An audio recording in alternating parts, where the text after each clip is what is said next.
तो आज मैं आपको एक अनोखी रहस्यमय कहानी सुनाऊंगा। अगर आप चैनल पर नए हैं तो अभी सब्सक्राइब कर ले तथा कहानी पूरा देखे। अंत में एक अनोखा रहस्य छुपा है। धन्यवाद। तो सुनिए।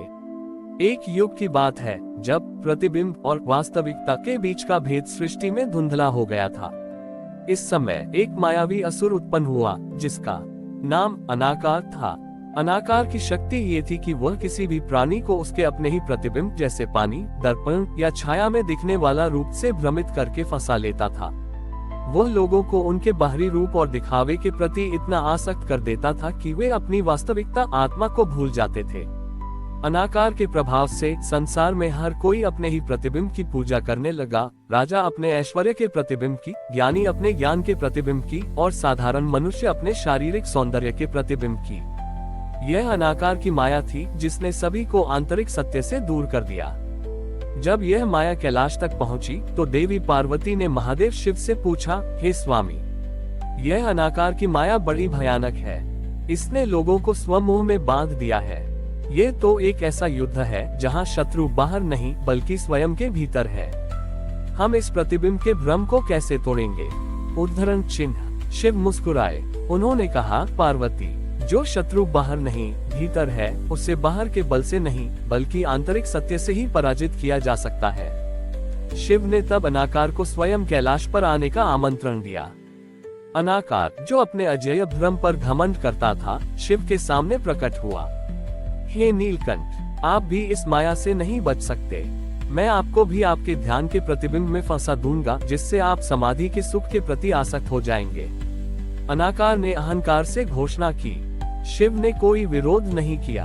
उन्होंने अनाकार से कहा, तुम्हारी शक्ति अद्भुत है अनाकार, लेकिन मैं तुम्हें चुनौती देता हूँ कि तब छोटे उमा मुझ पर अपनी शक्ति का प्रयोग करो। मेरे वास्तविक स्वरूप को अपने प्रतिबिंब के जाल में बांध कर दिखाओ। अनाकार ने तुरंत अपनी मायावी शक्ति का उपयोग किया। उसने शिव के चारों ओर एक अदृश्य पारदर्शी दर्पण बना दिया जिसमें शिव का भव्य ध्यानमग्न रूप प्रतिबिंबित हो रहा था। जैसे ही शिव का प्रतिबिंब उस दर्पण में बना, अनाकार ने उसे स्थिर करने की कोशिश की ताकि शिव उस सुंदर ध्यान स्वरूप के प्रति आसक्त होकर अपनी वास्तविकता को भूल जाए। लेकिन एक अद्भुत घटना घटी। शिव का रूप जो दर्पण में प्रतिबिंबित हो रहा था स्थिर नहीं हुआ।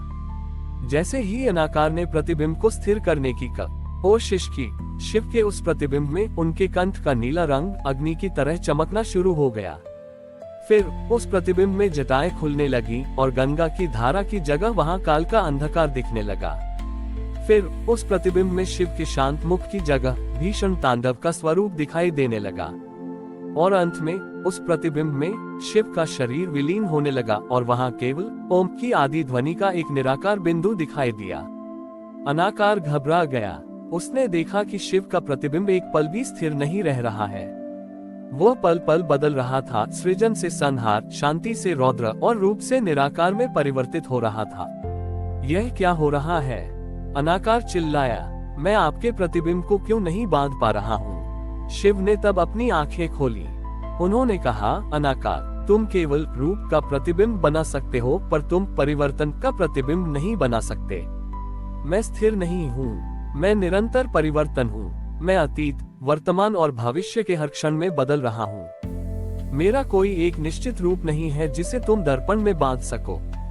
जो अपनी वास्तविकता को जानता है वह प्रतिबिंब के प्रति आसक्त नहीं होता, क्योंकि वह जानता है कि प्रतिबिंब केवल क्षणिक है और वास्तविकता निरंतर प्रवाह है।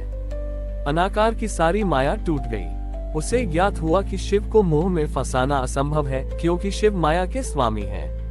अनाकार तुरंत शिव के चरणों में गिर गया और क्षमा मांगी। शिव ने उसे आशीर्वाद दिया कि अब से वह वास्तव बोध कहलाएगा और उसका काम लोगों को उनके बाहरी दिखावे से नहीं बल्कि उनके आंतरिक निरंतर बदलते सत्य से जोड़ना होगा। इस प्रकार शिव ने सिद्ध किया कि सच्चा आत्म प्रेम अपने स्थिर प्रतिबिंब से नहीं बल्कि अपने निरंतर बदलते सत्य को स्वीकार करने में निहित है। वास्तव बोध ने शिव से निरंतर परिवर्तन और वास्तविक आत्म सत्य का ज्ञान प्राप्त किया। उसने अपनी पुरानी मायावी शक्ति को त्याग दिया जो लोगों को उनके प्रतिबिंब के प्रति आसक्त करती थी और अब वह शिव के गण के रूप में आत्म भ्रम में फंसे भक्तों को राह दिखाने लगा। वास्तव बोध का नया काम उन लोगों की मदद करना था जो दिखावे, यश और बाहरी पहचान के जाल में फंस गए थे और अपनी आंतरिक शांति खो चुके थे। एक बार दूर देश से विख्यात यशस्वी नाम का एक कलाकार कैलाश आया। यशस्वी अपनी कलाकृतियों के लिए नहीं बल्कि अपनी उत्कृष्ट प्रशंसा और जन मान्यता के लिए प्रसिद्ध था। वह हमेशा चाहता था कि लोग उसे सबसे महान, सबसे शुद्ध और सबसे ज्ञानी कलाकार के रूप में देखें। यशस्वी ने शिव की मूर्ति तराशी, जो अत्यंत सुंदर थी, पर उसका उद्देश्य भक्ति से अधिक प्रशंसा पाना था। उसने वह मूर्ति शिव के चरणों में रखी और कहा, हे महादेव, मेरी कलाकृति की प्रशंसा करें। मेरा जीवन केवल इसी पर टिका है कि लोग मुझे किस रूप में देखते हैं। वास्तव बोध, जो अब तक मौन था, ने यशस्वी की ओर देखा। यशस्वी वास्तव बोध ने कहा, तुम्हारी कला सुंदर है, पर तुम्हारा मन प्रतिबिंब से बंधा है। तुम चाहते हो कि लोग तुम्हें एक स्थिर, सुंदर रूप में देखें, जबकि वास्तविकता यह है कि तुम हर पल बदल रहे हो।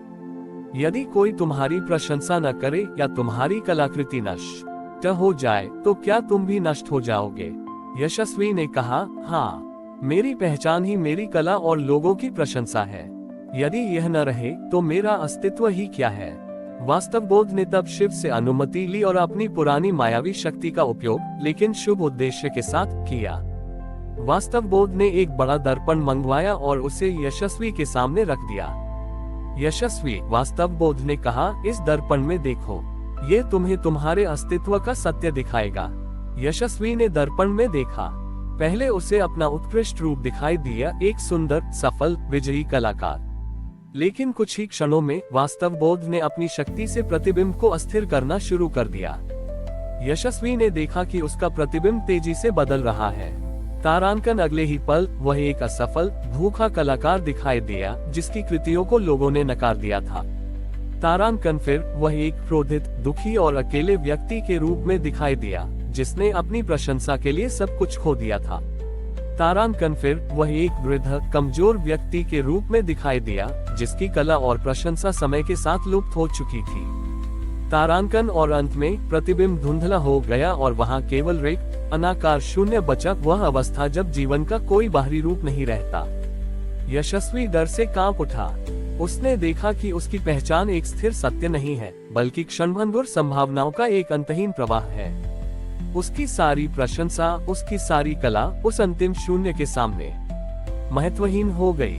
वास्तव बोध ने दर्पण हटा दिया। यशस्वी वास्तव बोध ने कहा, तुम जिस रूप से प्रेम करते थे, वह केवल एक क्षणिक प्रतिबिंब है। तुम्हारी वास्तविकता न तो सफल रूप है, न ही असफल रूप, बल्कि वह शुद्ध चेतना है जो इन सभी रूपों को धारण कर सकती है। शिव ने मुझे सिखाया है कि सत्य स्थिर रूप में नहीं, बल्कि निरंतर परिवर्तन की स्वीकृति में है। यशस्वी को बोध हुआ कि वह अपनी वास्तविक चेतना के बजाय अपनी अस्थायी पहचान, प्रतिबिंब की पूजा कर रहा था। उसने अपने अहंकार को त्याग दिया। शिव ने यशस्वी को आशीर्वाद दिया और कहा, अपनी कला को प्रशंसा के लिए नहीं, बल्कि आंतरिक आनंद के लिए समर्पित करो। जब तुम स्वयं की बदलती वास्तविकता को स्वीकार कर लोगे, तो तुम्हें किसी बाहरी प्रतिबिंब की आवश्यकता नहीं रहेगी।